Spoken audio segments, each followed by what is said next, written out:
There are 3 things anybody who has seen T-Sil on a comedy stage know about T-Sil. 1 is you do not fuck with T-Sil. 2 is that she sucks a mean dick. And 3 is that she is retired military. Air Force, goddammit. Oh yeah, I'm sorry, I didn't mean to say military. She corrected me and said Air Force. My grandpa was, one of them was both Army and Air Force. He always told me that there are Army bases and Air Force golf courses. Your next comedian coming to the stage right now came up here all the way from Auburn, Alabama. Yeah. Yeah, that's right. War Damn Eagle. And he is also the only person coming up tonight who is still in the military. So laugh at every fucking one of his jokes. Welcome to the stage, Mr. Stu Cookson, everybody.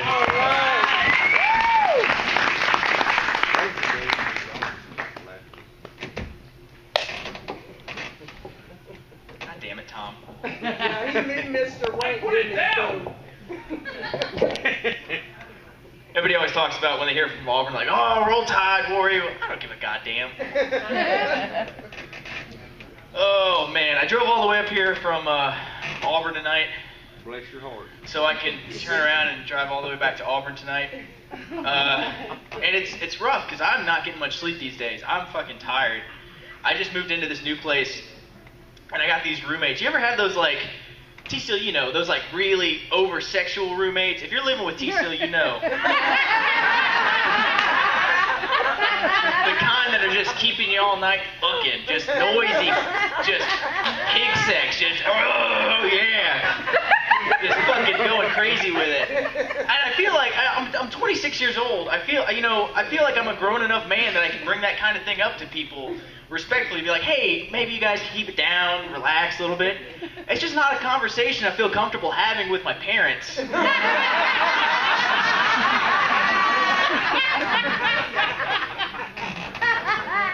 I am in the military. I joined the military. I joined the Alabama Army National Guard at the age of 17, because why the fuck would I?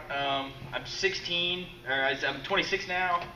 I look 16 because I got that good baby genes in me. I don't know what it is. I went to Iraq, went to Afghanistan. I'm a combat medic. All right. I love that job. I hate doing it, but I love doing it. My time overseas, I did come back with a little bit of that PTSD. It's okay. I'm doing pretty well these days. Although sometimes I get some of those dark thoughts, you know, like, man, what are you doing here? What's going on? 26, you're still in college, you're fucking up. I don't know what's happening. And so in those dark times, what I do is hey, they always told me if I'm having trouble, reach out, talk to somebody. So I called the VA, and they said they'd be happy to get to me in the next 16 to 39 months. So in that time, there's some rough spots, but a good thing about being a vet, PTSD, VA's not helping you. I found out I really like the taste of gun oil, so I'm putting that shit on my eggs in the morning. That's pretty good stuff. We laugh at it because it's a serious problem, but let's all consider it. We're here supporting the MAAF, which is a great cause, and still serving. They say there's no atheists in foxholes. I can tell you there's no God on a battlefield. Starting to get rough out there, man. Day after Halloween, I'm having to listen to fucking Christmas music. They call it the holidays and the holiday months. This is bullshit. Let me get some turkey before you start telling me what a good white Christmas is gonna be. It's Alabama. It doesn't snow here for shit, and when it does, we lose our goddamn minds.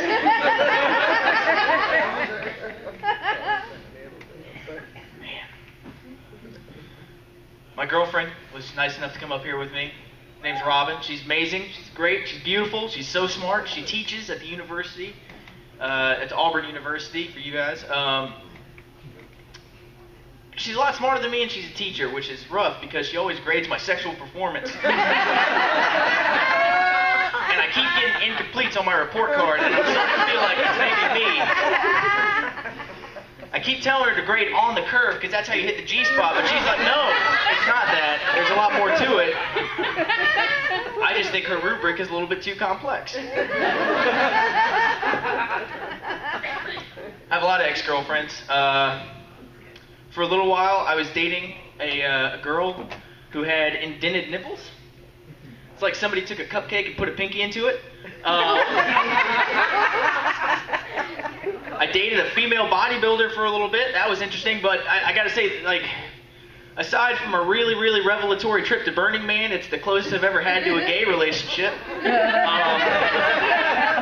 I think at this point, my most interesting ex was probably an amputee.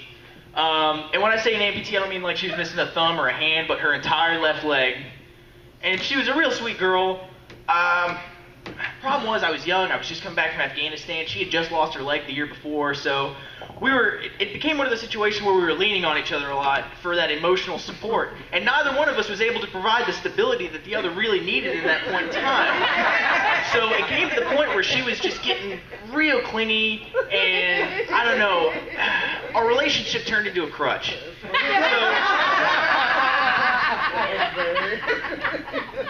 And she was a real sweet girl, so I felt like when I actually, when I said, hey, I don't know that this is working out, it felt like I pulled the rug out from under her, and it was really... I'm kidding, she was a total bitch. You guys don't know. She had this real cute pet name for me, because I came back from Afghanistan. She liked to call me Baby Killer, which, I gotta say, let me just put this out there. Any infants I may or may not have killed during my time overseas was purely in defense of your freedom. So let's not throw stones or cast judgment on that one, all right? You guys didn't like the baby killer joke, huh? That's okay. I don't like it either. Got to test that shit out. Got to focus group that. People I tell these jokes to usually have a really hard time believing I got married until they find out I got divorced. We were young, we got married. I was 19, I was going to Iraq. I love you, baby. We've been together for all these months, and it's just, we gotta hold tight, and I'm going overseas, and I'm doing it for you, and I love you so much. And then anybody here know what an Eskimo brother is? Yeah. All right, for those of you who don't spend all your fucking time on the internet like me, let's say that I'm able to take some lovely young lady home tonight. Not my girlfriend.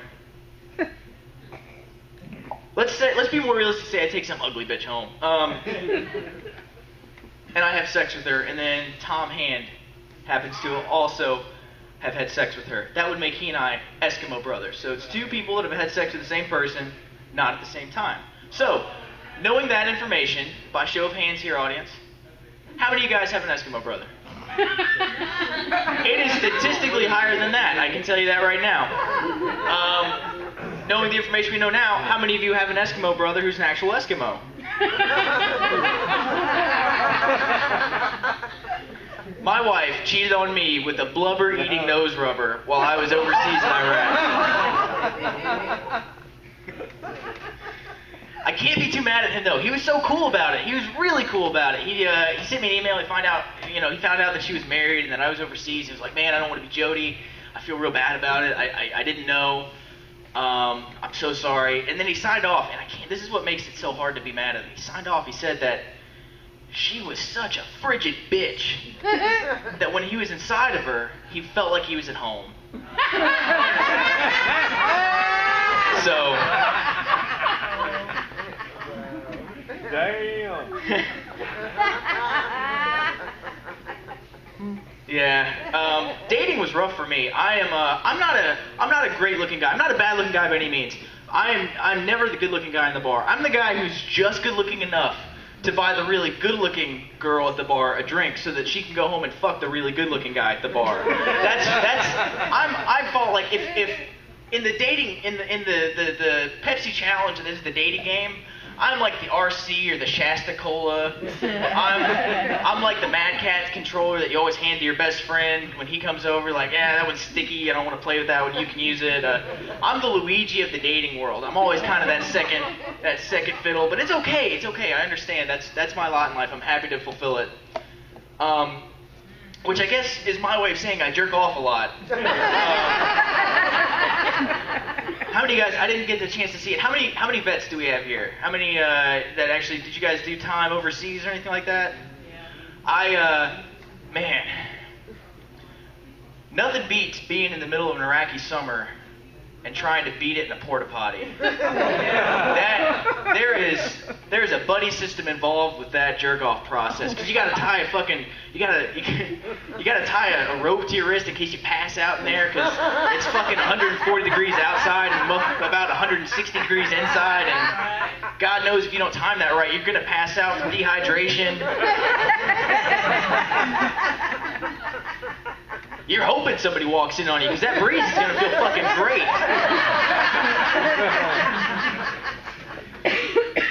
No, I watched a lot of porn overseas, which is to say, I didn't watch a lot of porn. Because porn, for those of you who don't know, you're not allowed to have it. No porn, no alcohol when you're in Iraq or Afghanistan. So it's a rough time. Not to say we didn't have it. You just got to be kind of sneaky about it. So I had an external hard drive that had some adult features on it. And here's the problem with an external hard drive. There's only so much space. The internet is infinite. Anything you fucking want is out there. External hard drive, you got maybe 6 or 7 films on there that you can work your way through. And in the course of a year, I probably worked my way through those films at least 50 times each. And that was in the first 3 months. Like it gets hard out there. So when you watch a porn video for that long, you start to notice things, and you start to break it down a little too much, and it really kind of removes you from the process. So there's a scene. I'll set the scene for you. Beautiful, busty woman, wearing not much, comes out. Oh no, my cable's out. Oh no, my plumbing's gone down. Whatever, insert random problem here. She calls up a service. A good-looking bald man with a lot of tattoos comes out, probably a few too many piercings. He fixes the problem somehow with his dick. We never get the resolution. Does she get her HD channels back? Is her sink unclogged? We don't know. We don't know the professionalism of this agency. It's a lot of fucking mostly. I keep applying, but they don't take me. Damn it. But you start to notice things when you're looking at these scenes. So, 1, the problem's not getting solved. 2, you start looking at things like, man, that calendar on the wall says it's a Sunday. That clock says it's 9:30 in the morning. There's no goddamn way she got the cable to come out to her house. They're not going to do that. That's completely unrealistic. I can't jerk off to this anymore. Completely ruined. Completely took me out of the scene. God damn it. There's man. You guys, who here watches porn?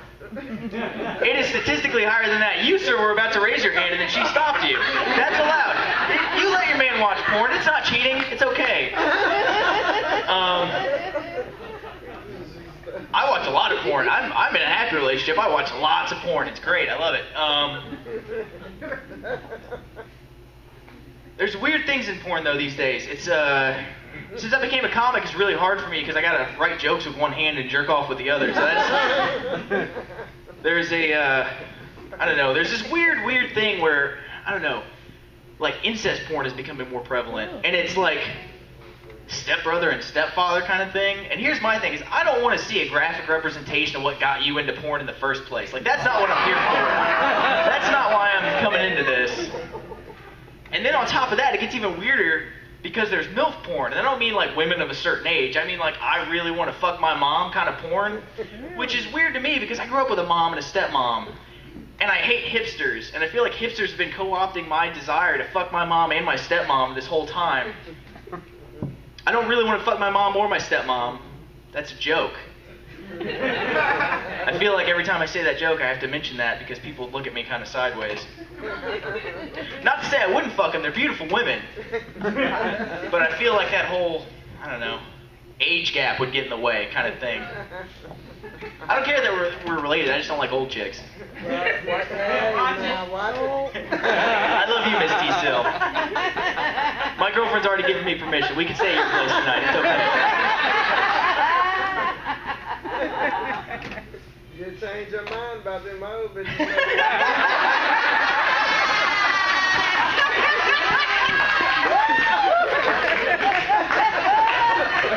Oh, man. God bless you. Pray for me, y'all. I woke up. I grew up watching a lot of cartoons growing up. You know, G.I. Joe and Thundercats and everything like that. You guys like the old cartoons, the Transformers, and everything? Yeah, it's fun shit. I love it. I feel like we were cheated though, because it's a little bit one-dimensional, right? All the good guys are really good guys. All the bad guys are really bad guys. There's no in-between ground. There's none of that like gray area that we as adults kind of come to expect with the character. They're not well developed. It's just like, I'm a good guy, so I do nothing but good things. There's no chaotic neutral in there. That was the joke for the 4 fucking D&D players in the house. I feel like we maybe should expand on that. Like, Gargamel was a bad dude, right? He's the bad guy in the Smurfs with the cat. And yeah, sure, he's causing the Smurfs a lot of trouble, but we never see him, you know, going to donate plasma so that he can get a little bit extra money so that his cat can get that vet surgery he really needs. We never see, you know, Sergeant Slaughter getting NJP'd because he decided that she said she was 18, but, you know, NJP'd is non-judicial punishment. He's on a military tribunal, by the way. I forget that you guys are not hip to the lingo a lot of times. It's okay. We never see Lion-O voting Republican. You know, there's a lot of things out there that I feel like we could probably expound on and get a little bit more out of.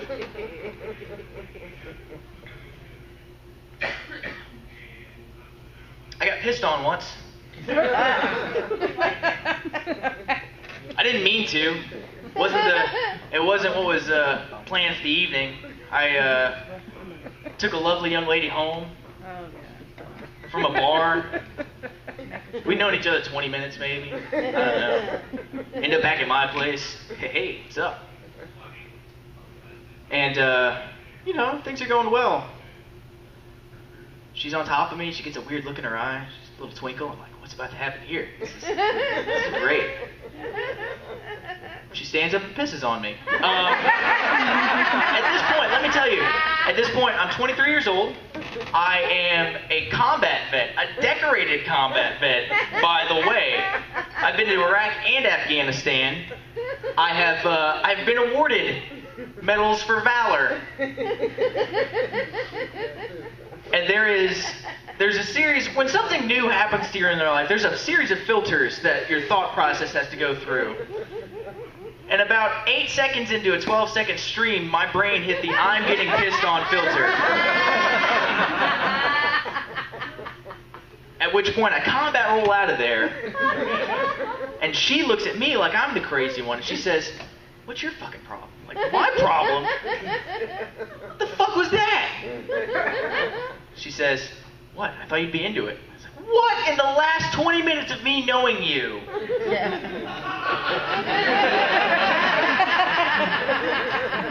At any point did I say, hey, you know what I want you to do? Piss on me. Let me tell you, as drunk as I was, those words didn't come out of my mouth. To me, in a relationship, and that's a relationship thing, you plan this thing out ahead of time. Say, hey, tonight we need to get the tarps. We need to get the guest towels because I don't want to use my good ones. Because you don't use your embroidered towels for piss. That's not...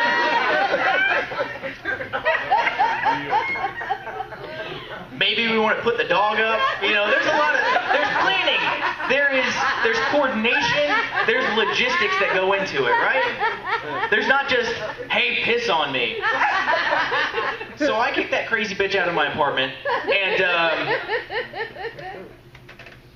and I realized that The most embarrassing thing in my life I've ever had to do was wash somebody else's piss off of me.